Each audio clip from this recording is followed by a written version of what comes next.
చేయాలి సార్ మీరు? ఎన్ని డబ్బులు కట్టినామా సార్ మేము?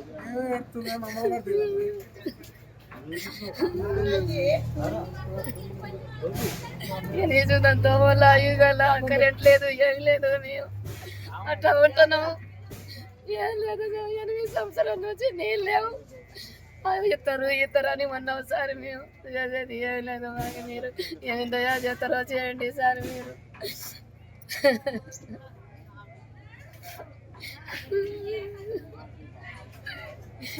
వస్తాయి ఇక రేకులు కూడా ఇతర చోటు ఇస్తే కట్టుకుందామని రేకులు కూడా తెచ్చుకున్నాము మేము సార్. మేము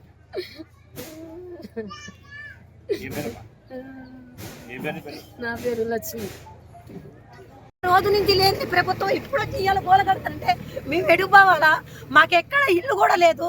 మేమేమి చచ్చిపోవాలా? ఎక్కడ చచ్చిపోవాలా? పలాని కాడ ఇక్కడ ఉందమ్మా, మీకు ఇస్తున్నాం పోండి అని చెప్పితే ఖాళీ చేస్తాం కదా. ఇట్లా అకస్మాత్తుకు వచ్చి నెట్టి పని అయితే ఎక్కడికి వెళ్ళాలి ఇప్పుడు? మేము పొమ్మనంటే ఎటు పోవాలో చెప్పండి. ఇప్పుడు మమ్మల్ని కూడా అలానే ఇంట్లో వేసి సాగు కొట్టండి. ఎందుకు మరి బతికేం చెయ్యాలా? రూపాయికి రూపాయి కూడా పెట్టుకొని పిల్లలు కష్టపడి కట్టిర్రు. నా భర్తకి చేత కాదు. నేను ఒక లాయర్ గారి ఇంటి పిల్లలు ఎత్తుకోవటానికి పోతే నా ఇంట్లో గడుస్తుంది. ఏం చెయ్యాలా ఇప్పుడు? నా పరిస్థితి ఏంటి చెప్పండి. మరి మీరైనా గవర్నమెంట్ దృష్టికి తెస్తారేమని ఆలోచిస్తున్నాం. మేము ఏం చెయ్యాలి? మమ్మల్ని కూడా అట్లనే రెట్టేయండి మా ఇంట్లో పోయినా బాధి. మరి అప్పుడన్నా గవర్నమెంట్ సంతోషంగా ఉంటుందిగా. పేదవాళ్ళ ఇల్లు లేకుండా కొట్టాలా? ఎవరి దొరకలేదా?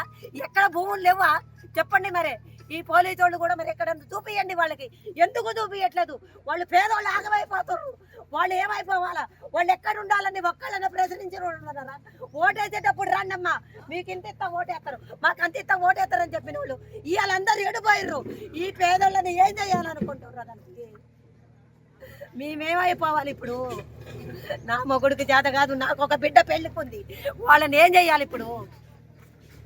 ఉండకూడదు సార్. మేము ఇంత ఇంత ఘోరం. ఇంకా ముగ్గురు మంత్రులు ఖమ్మంలో ఉండి కనీసం 100 గదాల పేదవాళ్ళకి బతికే సీన్ లేదు ఇక్కడ. మేము ఇల్లు ఇస్తాం. ఇందిరమ్మ రాజ్యం ఇదేనా? ఇదే ఇందిరమ్మ పాలన? ఇది ప్రజాపాలన సార్. ఇది ప్రజాపాలన. ఇందిరమ్మ రాజ్యం, ఇందిరమ్మ రాజ్యంలో ఇంటింటికి ఇల్లు ఇస్తామన్నారు. ఇదే ఈ ఇల్లు? ఇదా ఇంత దారుణమా? నిర్దాక్షిణ్యం.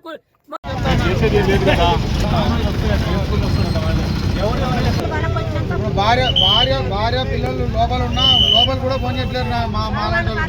ఇప్పుడు ఎక్కడ మొత్తం దౌర్జన్యం, పోలీసుల దౌర్జన్యం. కనీసం మొత్తం లోపల సామాన్లు కూడా తెచ్చుకొని సామాన్లు ఎక్కడ?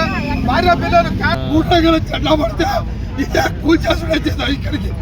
ఇదే ప్రభుత్వం నిర్లక్ష్యం.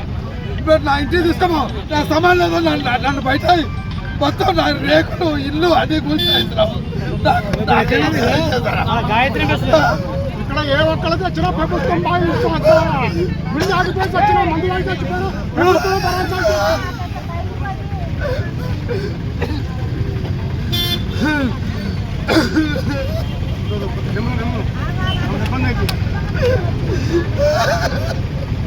బాబా ఏడవకు.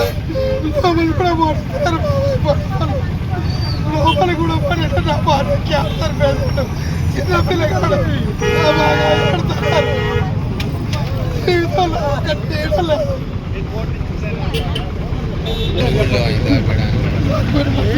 ఆదివాసులు ఎక్కడి నుంచో అక్కడ వచ్చి ఉన్నారు.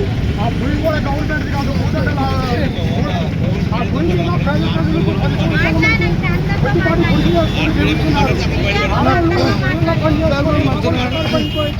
ఇక్కడ కాలం గడుపుతున్నారు.